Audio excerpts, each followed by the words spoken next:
G'day, Adam Grocke from Johnston Grocke. Just here with the weekly update. Obviously, trying to give you a weekly update to keep you informed on everything that's happening because there's been a lot of change at the moment, and hopefully this is helping everyone get through COVID-19 at the moment. So I'll throw to you, Matt Wilkshire, first. Can you just give us an update on what's happening in the financial planning world? Yeah, thanks, Adam, and g'day, everybody. I guess just a couple of quick things in terms of the markets. Well, again, we've seen a lot of choppiness, volatility still coming through. This week, I think Monday, Tuesday, the markets came off about 5%, flat yesterday. Looking at the market now, it's again flat. So there's a lot of things which are spooking the market or driving the market, both in Australia and globally. And I guess just looking back a little bit, so the market's really started to heavily drive down at the beginning of February.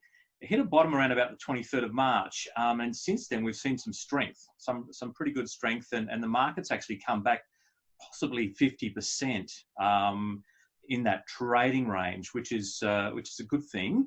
But in a technical analysis side of things, sometimes a 50% retracement can actually mean it's going to come into some sort of a resistance.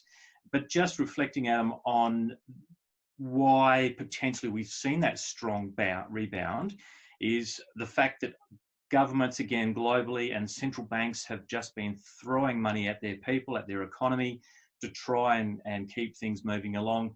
And I guess the other thing is, with regards to the focus on COVID-19, some countries are seeing flattening of the curve, or new infection rates starting to decline from the previous day, etc. So that's given people confidence.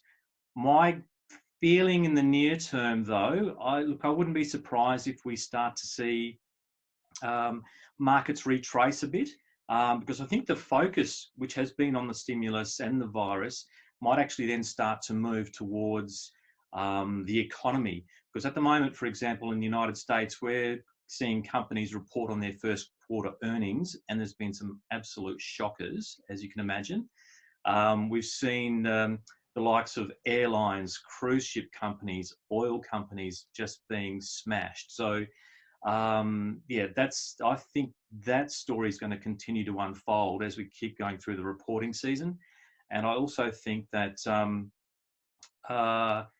unemployment and underemployment numbers in the Western world in particular, I guess, are going to continue to rise. I mean, we're going to see that here in Australia on some recent news, as everybody's probably aware of. Virgin Australia, the thousands of employees and their families are going to be impacted, plus other companies also that feed into Virgin Australia Group.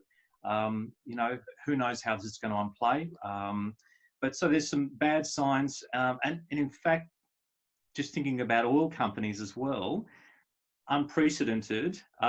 Tuesday, I think it was, the May futures contract on the West Texas Intermediary, which is oil which is produced out of America. There's just because of the demand or lack of demand, because of trucks and cars and planes and everything like that pretty much parked in the runway or the driveway. There's something like $20 million barrels of oil per day surplus being produced. And so what we saw on Tuesday was the futures May contracts, the suppliers, the producers, were actually paying their customers to take the oil because they just can't store it. Their tanks are full. They're even hiring tankers to park them out in the ocean, and they're filling them up as well. So yeah, it's unprecedented time. So I think on that basis, in the short term, we might see a bit of a pullback. I don't know if we'll go as low as what we saw on the 23rd of March. That could be coming though. Looking through that in the medium term, Adam, I think, again, that switch, that focus will switch from the stimulus and the virus, we'll start to see some positive news come through at some point. Not sure when, but that's why I do think it's important to be in the market, not sell out of the market now per se, unless there's a need, income requirement. What else was there? But yeah, when that investor confidence returns, that's when we'll see some definite strength return to the market. Matt, just a question for you. What do you, I mean, the government's come out and said about 600,000 people, or just shy of 600,000, have registered for the JobKeeper and JobSeeker. The superannuation industry is also potentially struggling with like a liquidity issue, as a lot of their members can now access part of their super. How do you think that might potentially affect the markets moving forward?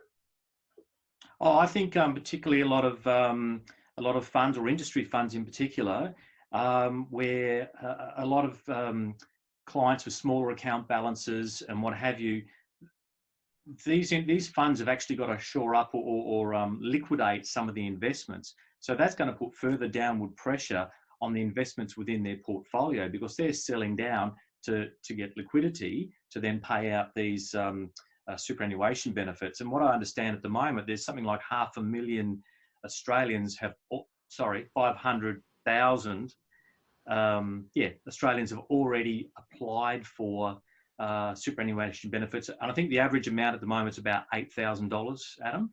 So, and that hasn't closed off, I don't think, quite yet.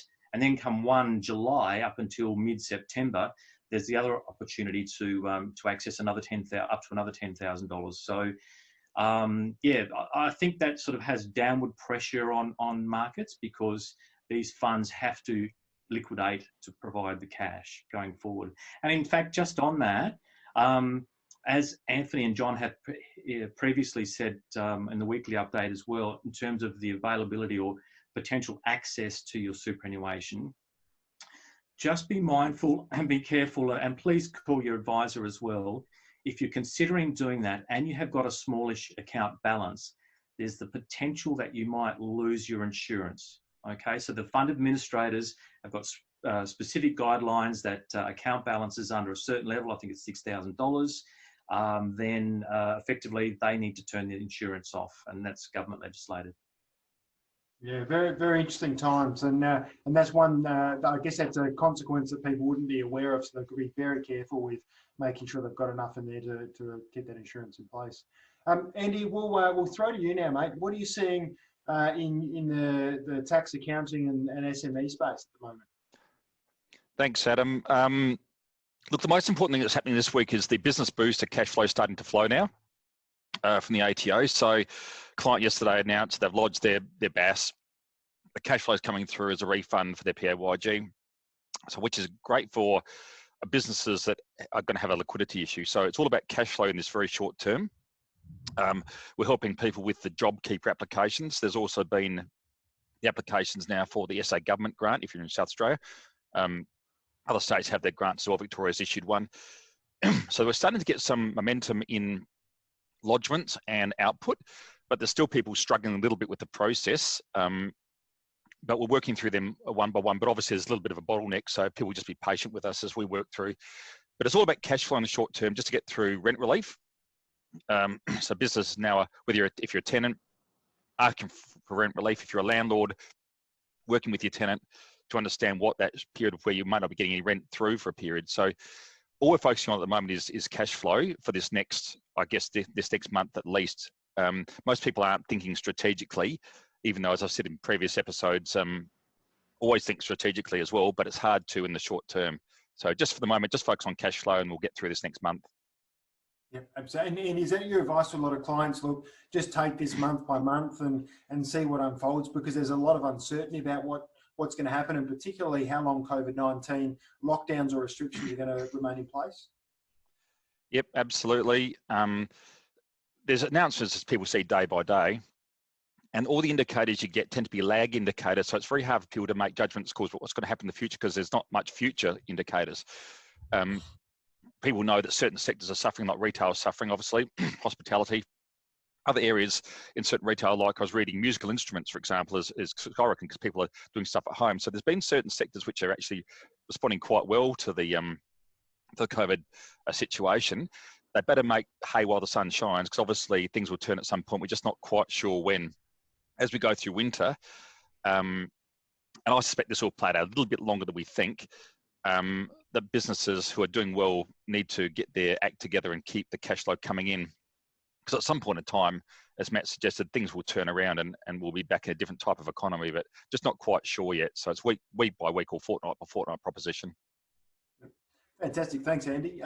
Look, I'll just touch on what's happening in the home loan and mortgage broking space, and also a bit of commercial lending. So the banks are still offering that repayment relief for those who are affected by COVID-19. So if you are struggling, absolutely engage with your bank and request a repayment holiday. They're offering that from anywhere from 3 to 6 months.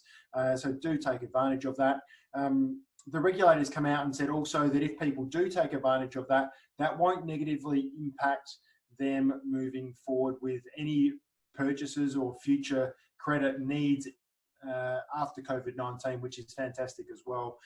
What we are seeing though is there's been some policy changes with the banks. The banks are very, very conscious now that people are still losing their jobs, and therefore they are doing extra checks on people's employment and also their industry, just to make sure that if they are lending money, that it's still responsible lending, in terms of those people need to have a job and have certainty around their job and their incomes moving forward during this time. So that's a change that they've done. A few lenders are making those checks after formal approval as well. So just make sure that if you are looking to borrow money, obviously you've got some certainty around your income. We've seen the property market's actually been pretty active at the moment. I'm not sure how long that's going to last for, but we have seen a lot of people still buying property.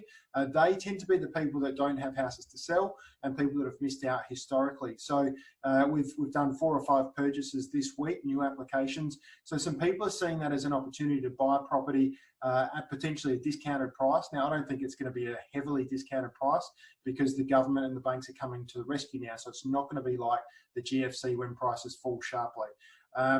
But I think there is still, if you can buy it for the right price, there's still some good opportunities out there, and it's all subject to how long this goes for. The active part of the market and the real opportunity for our business and for our clients is refinancing. We are seeing a lot of people refinancing at the moment, and there's some fixed interest rates out there as low as 2.19%, which is just phenomenal. The Reserve Bank's come out and said that they have no desire to take interest rates any lower.